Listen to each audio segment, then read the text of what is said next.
নেব। আচ্ছা নিবে, হ্যাঁ নিবে।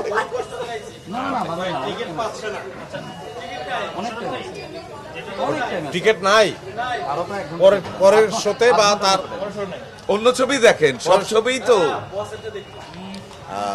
এখন তো তাহলে আবার আরেকদিন আসতে হবে। আচ্ছা আমরা একটু আমার ভালো লাগছে। আমি অবশ্য একটা মিশ্র প্রতিক্রিয়া পাচ্ছি, এটা খুব ইন্টারেস্টিং। সেটা হচ্ছে যে এইখানে আমরা আসি যখন দেখি যে এখানে টিকিট নাই, আবার সোশ্যাল মিডিয়ায় কিছু কিছু জিনিস দেখি আমাকে অনেক ধরায় দেয়। আমি সোশ্যাল মিডিয়া একদমই অ্যাক্টিভ না, ওইখানে দেখি আবার চলে না। তো আমি এই কনফ্লিক্টটা বুঝতে পারছি না। এটাও আবার বলি হয়তো পরে সিনেমা বুঝে যাবো। না না, এই যে মাত্র বললো তো আপনাদের সামনে যে টিকিট পাওয়া যাচ্ছে না। হ্যাঁ, ওই ভদ্রলোক বললেন। কিন্তু ব্যাপার হচ্ছে যে যদি কোনো সিনেমার ক্ষেত্রে এরকম হয় যে একটা সিনেমা কি টিকিট বিক্রি হচ্ছে না বা কিছু, তাতে আমার আনন্দিত হওয়ার কিছু নাই। প্রথম কথা হচ্ছে এইটা। তার মধ্যে যদি আমি খুব সূক্ষ্ম একটু আনন্দ পাই, তাহলে আমার এটা এক ধরনের মানসিক অসুস্থতা। তো এইটা আমার হওয়া উচিত না। এরকম যদি কোনো সিনেমার ক্ষেত্রে এই ঘটনা ঘটে, তাতেই সেই সিনেমাটা খারাপ হয়ে গেল ব্যাপারটা তাও না। সেই সিনেমা হয়তো বহু বছর বেঁচে থাকবে। যাই হোক, আমাদের সিনেমা হয়তো বহু বছর বেঁচে থাকবে না, কিন্তু লোকজন দেখছে।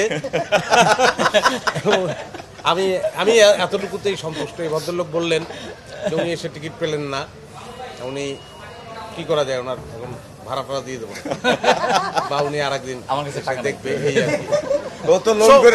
ব্যাপার হচ্ছে যে আপনি যে বেসিক যে কোশ্চেনটা করছিলেন সেটার অ্যান্সারটা আমি বলছি। আমাদের দেশের মানুষ শুধু বিভিন্ন ক্ষেত্রে বিভিন্নভাবে তারা প্রমাণ দিয়েছে, কিন্তু তারা এই দেশটাকে ভালোবাসে।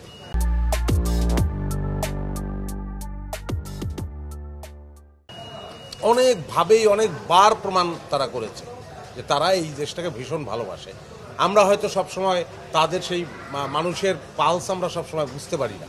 একটা সময় সিনেমায় যেটা ছিল যে বিনোদনের মাধ্যম বলতে সিনেমা হলেই ছিল, গ্রাম পর্যায়ে টেলিভিশনও ছিল না, সবাই সিনেমা হলে যেত। তখন ব্যাপারটা অনেক সহজও ছিল এই কারণেই, হলও ছিল সেই পরিমাণ। এখন ব্যাপারটা অনেক মানে চতুর্দিকেই ঘরে ঘরে সিনেমা হল বলতে গেলে, টেলিভিশনে, তারপরে বিভিন্ন ওয়েব প্ল্যাটফর্মের মাধ্যমেই তারা অনেক কিছু দেখতে পাচ্ছে। এত বিস্তৃত বিনোদন সেখানে তারা আসছে এবং এখানে বিদেশি সিনেমাও চলছে, তারা বাংলা সিনেমাটাই বেশি করে দেখছে।